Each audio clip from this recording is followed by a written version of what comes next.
are Geekcentric, and you can be too.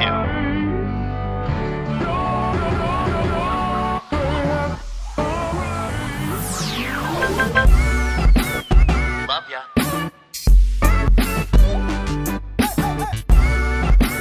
Get home safe, guys. Peace.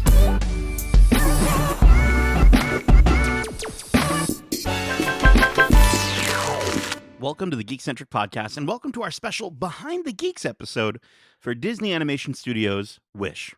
My name is Nate, and if you're joining us for the first time, we are Geekcentric, a podcast focusing on the world of movies, TV shows, video games, and all things geek-centric. Joining me for today's Wish Come True of an episode, we've got my good friend, a very wishing person. He's always wishing. It's Justin Lawrence. How are you, man?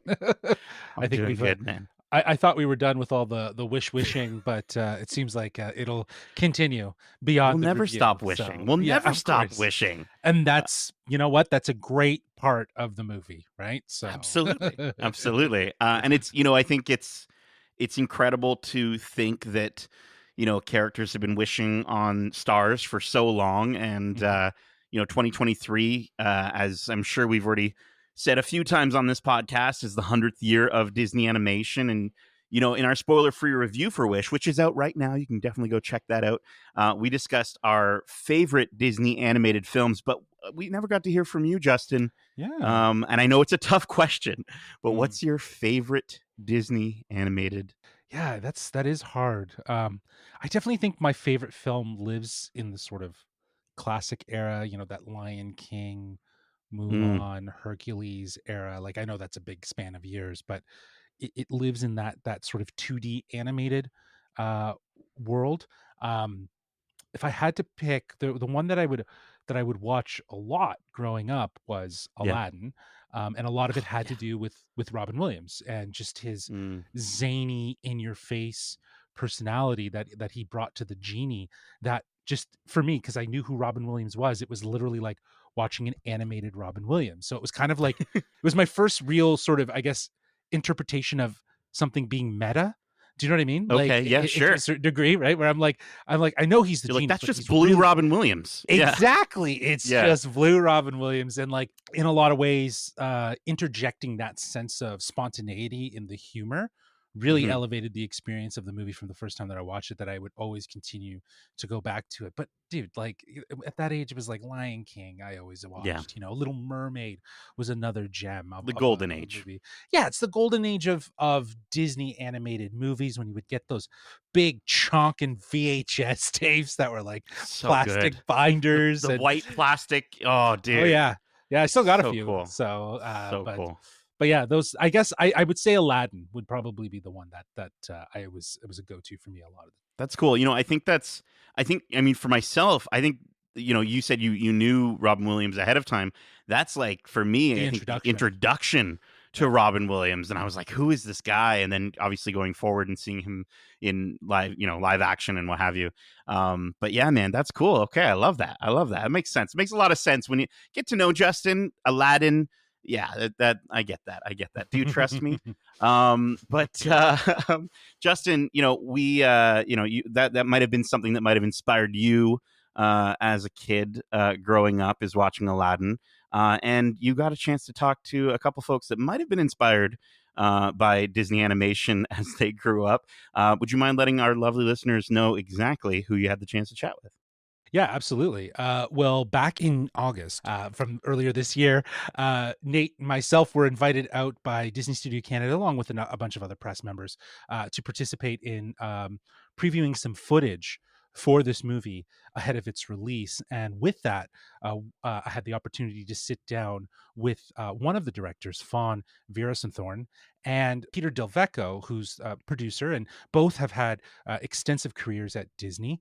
This interview was so much fun because it was more introductory. Like, I haven't, obviously now I've seen the entire movie, but when you watch the interview, you'll see I reference parts of the presentation that they talked about and what we did get to see. And of course, a huge thanks to Disney Studios Canada for setting up this incredible press event in Canada. It's so great when we can get the filmmakers and the producers and even the actors at times to come out and share a little insight, earlier this year, it was Peter Sohn from Yep. Elemental. Had the chance to sit down with him, and same sort of setup. There was a presentation and then an opportunity to interview. So it's very much the same here. But of course, we are talking about Disney's 100th anniversary in relation to this movie. So yeah, this was a really fun interview. You know, it's so great to talk with the people that make the things that we love, because in a lot of ways they're geeks, so we get to geek out with them. So the same sentiment here. It's talking with Disney fanatics that love to geek out about, you know, all of this culture of what makes Disney so inspiring. Absolutely. And it's great when when we're given a chance. Don't get me wrong, I love any opportunity to talk to the people we love, but I love it even more when we get a good amount of time. And I think this is, I found, because when watching it back, it's definitely a little more conversational than some of our other interviews, and I love that. And you give some good insight as well as them. So listen, before we keep blabbering on and just spoiling things, without further ado, please enjoy our interview with director Fawn Veerasunthorn and producer Peter Del Vecho. Well, hey Fawn, hey Peter. Thank you so much for joining us on the Geekcentric podcast. It really means a lot for you to take the time. How are you both doing today? We're doing great. Yeah, It's I'm been excited fun to be get to talk about the movie finally. Yeah. Yeah, I was like taken back by the presentation that you guys did today. Some great insight. Actually, to start, I think what was great is that you guys opened up with how Wishing on a Star has always been a part of Disney's legacy. And one thing that really stood out that you mentioned was that this story is going to take place before all the stories that we know and love. So before Snow White and Sleeping Beauty. Why did you guys decide to set the story in a time before those stories? We want to create an original fairy tales, so we're looking at which period that hasn't been done before. Mm-hmm. And the medieval period has a really great sensibility and opportunity for something beautiful. So that's why we landed there. Nice. That's awesome. Now, another huge part of Disney's legacy is animation. And, what I absolutely love is that there is a sense of tradition with something fresh. So I wanted to know, how does Wish continue the legacy of Disney animation while also finding its own voice? Well, certainly, building upon the past and building upon many of the shorts, technology has changed and allows us to do things that we haven't done before. Mm-hmm. But it's the nice balance of the feeling of the traditional hand-drawn animation, but with all the CG and to be able to build the world with it. The blending of those two was important to us. And there's such a textural quality to the look of the footage that we saw today. Like, you referenced watercolors as sort of a source, and you really do see it in the background and in the textural elements of the environment, which is it really just comes out and hits so you in the glad to face. hear. Yeah, no, it really stands out. It really does. Now, Fawn, you have worked for Disney for a while. I think since like 2011. Yeah, wow. So, I wanted to know, how do you think the culture at Disney has shaped your growth and development as a filmmaker over those years? There's an increasing number of women in story department that I have seen. So that has created dynamic conversations amongst the story team, right? When we cast story artists, we're trying to bring in people with different point of view so they can bring themselves to the story. Yeah. Yeah. Yeah, no, that I think that's one thing that Disney's really getting right, is implementing people that can bring their own stories to help tell these new stories. And really, representation, culture, it's all there in its own way. And it's such a beautiful thing to see it kind of amass itself in a sort of collaborative collective in this movie.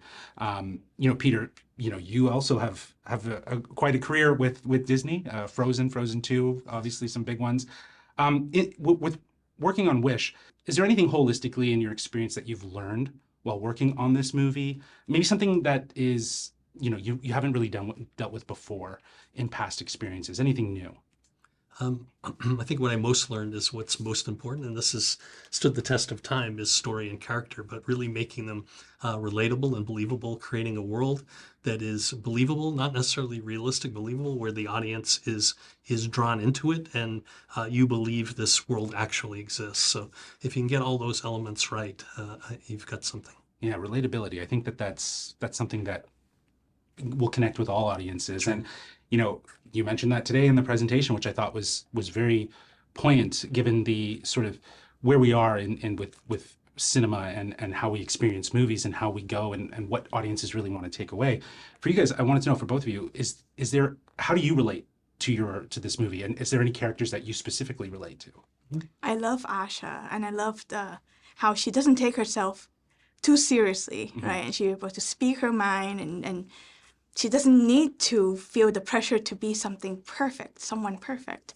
And the sense that I can see myself in her and going on this journey and feel inspired by her choices and action, I think that will bring empowerment, the sense of empowerment to the audience. Nice. Awesome. How about for yourself? I think, well, I would have said Asha also, but I'll switch to Magnifico. Not that I want to be a villain, but I love characters that are nuanced. I love characters that you may not understand why they're making the choices they do. And you may not like the choices they make, but you can understand why they're making the choices. So I find with Magnifico, I can at least understand it. Yeah, a villain that you can not necessarily relate to, but like you want to understand their motives, and then is it their intentions or their motives that you really, as an audience member, have to kind of morally challenge, right? Yes. Like, is there something? Yeah, there? we say that Magnifico is someone you would love to hate. Yeah.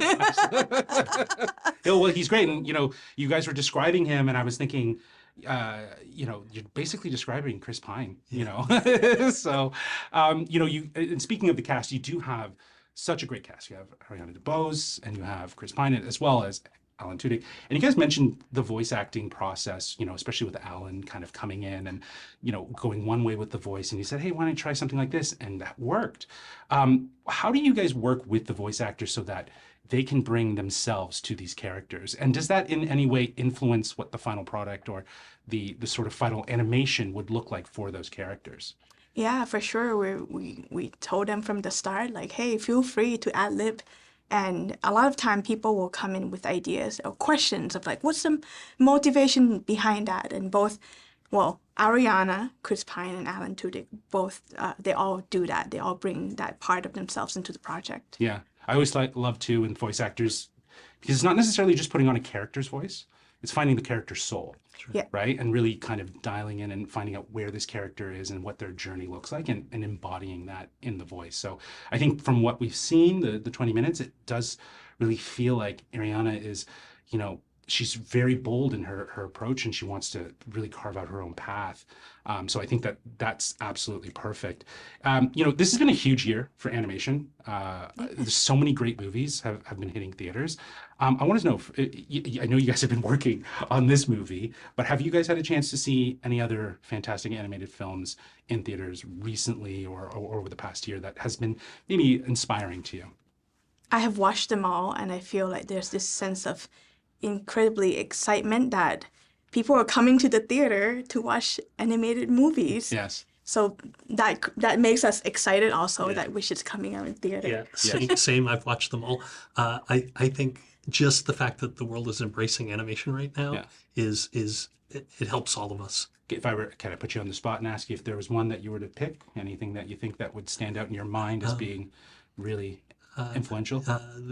Look, there's many. Yeah. I actually like Elemental. Yeah. I thought the creativity in that was amazing. Yes, Peterson was. We had the opportunity to talk to him, and such an honor. He came to Toronto as well. Sure. Showed some footage, and just a sneak peek into that world and seeing how it actually materialized is absolutely great. Yes.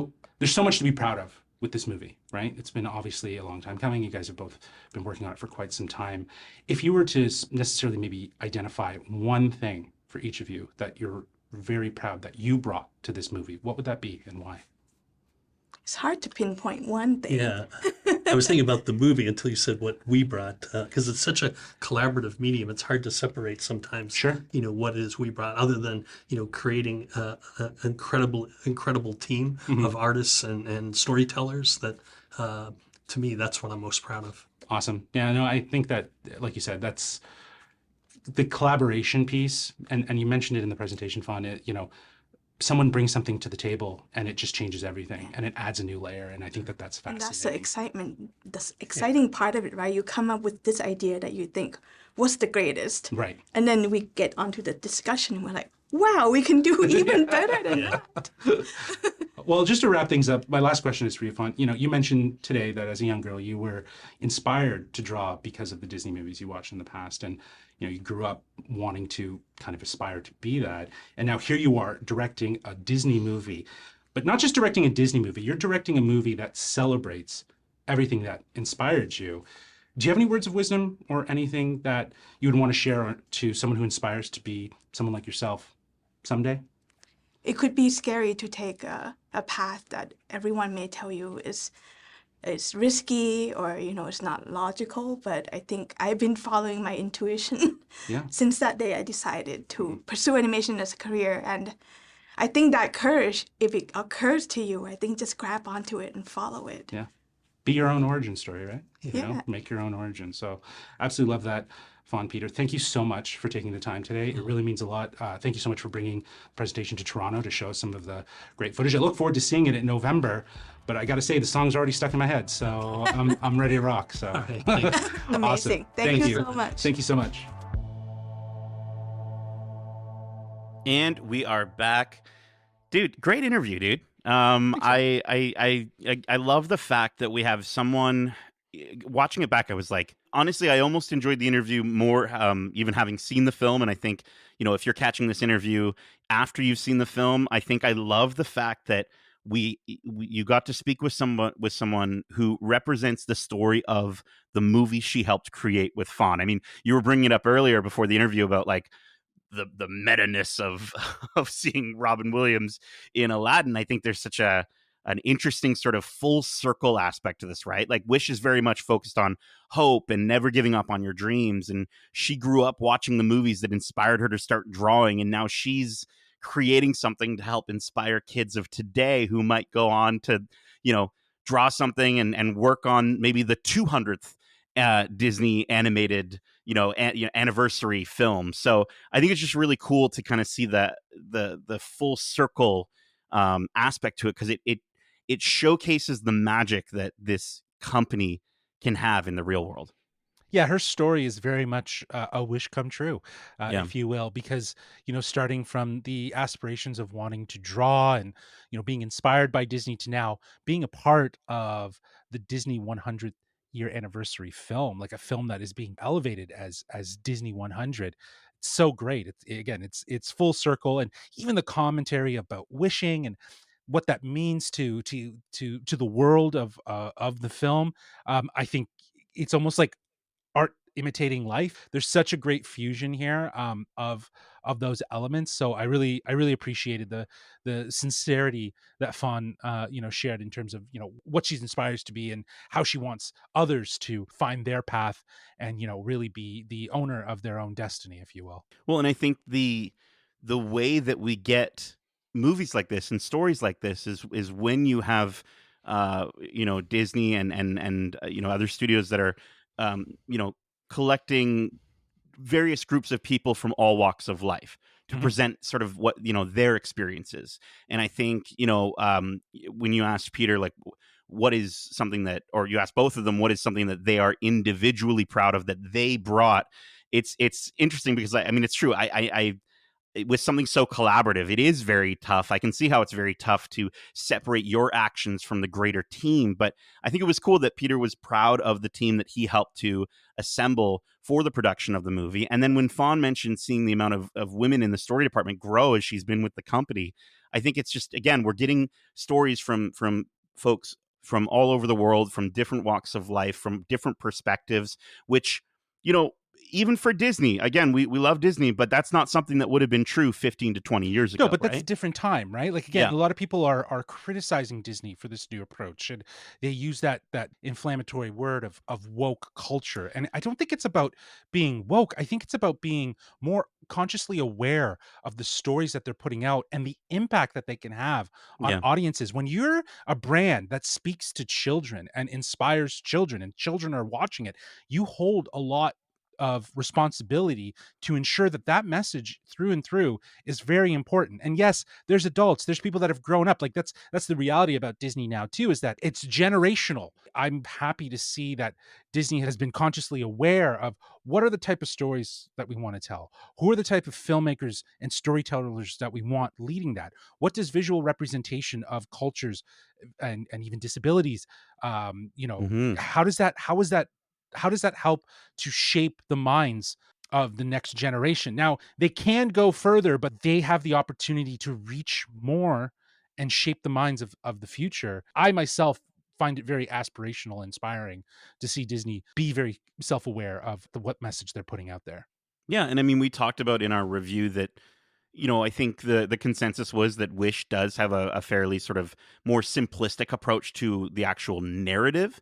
But when you look at all of the pieces combined, you can definitely see the push for the cultural diversity and other sort of aspects that we've been talking about in the film wholeheartedly. And I think that's a huge part of its charm. It's a huge part of its world building in general. And hopefully it just continues to become a more and more important aspect to Disney, because again, then we get wonderful storytellers like Fawn Yes. to kind of tell her story through the story of Asha. So Yeah, absolutely. but that is it for this special Behind the Geeks episode for Disney Animation Studios Wish. Again, special thanks to our friends at Disney Canada for granting our wishes and letting us chat with these incredibly talented folks. Again, we're always so humbled to talk to anyone and everyone who's helped to make the things we love. Keep in mind, we have a ton of other episodes covering recent releases. For instance, you can listen again to our spoiler-free review for Wish. But we also have spoiler-free reviews for Scott Pilgrim Takes Off, Monarch, Legacy of Monsters, episodes 1 to 5, The Hunger Games, A Ballad of Songbirds and Snakes, Next Goal Wins, The Marvels, and Invincible, Season 2, Part 1. And we have some other great interviews that Justin has actually gotten to take part in recently as well, like our interviews with the team behind Monarch, Legacy of Monsters, where Justin chats with the visual effects supervisor, Sean Conrad, executive producer and director, Matt Shackman, executive producer, Matt Fraction, and showrunner, Chris Black. He talks about the rock star nature of Godzilla, and he even asks Matt Shackman about the Fantastic Four. So be sure to check out those interviews and all of our interviews, either here on your podcast service of choice or over on YouTube at youtube.com. Justin, thank you so much for joining me for this inspiring Behind the Geeks episode. And as we say, love ya. Peace.